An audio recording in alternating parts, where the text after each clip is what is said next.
The next morning, Richard called a meeting in the grand dining hall. Every servant, every staff member, even his closest business associates were summoned.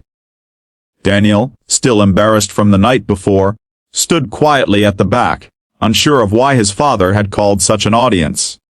Richard entered the room in his usual commanding presence, but his eyes carried a storm. He looked at Daniel, then at the staff, and finally spoke in a voice that shook the hall.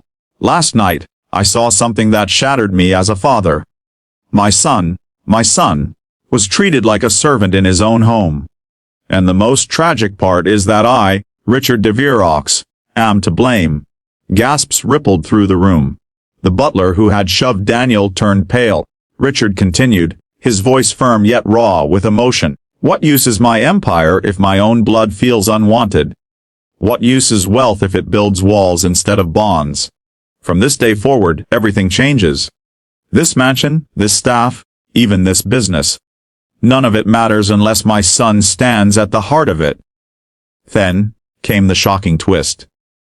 Richard did what no one expected. He stripped away the layers of his wealth for Daniel's sake. Within a week, he sent half the household staff away. Not out of cruelty, but because he wanted Daniel to learn what it meant to build a life with his father, not just live inside cold luxury. He canceled trips, turned down board meetings, and started driving Daniel to school himself. At first, Daniel resisted, confused by the sudden shift. He had grown used to being invisible, and trust did not come easily.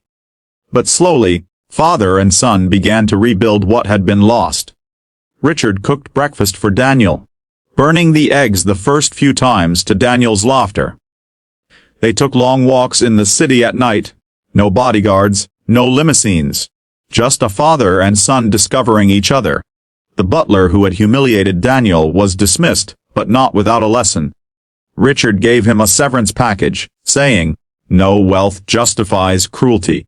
Remember this, wherever you go." Months passed, and the mansion no longer felt cold. For the first time, laughter echoed in its halls, not from grand parties, but from the quiet joy of a father and son sharing moments that no money could buy. And then, in a symbolic act, Richard shocked the entire city. At a press conference, he announced he was donating a massive portion of his fortune to build schools for children of servants and workers. The very people who had once been invisible to him. When reporters asked why, he simply said, "Because last winter, I almost lost my son, and in that moment, I realized love is the only wealth that matters."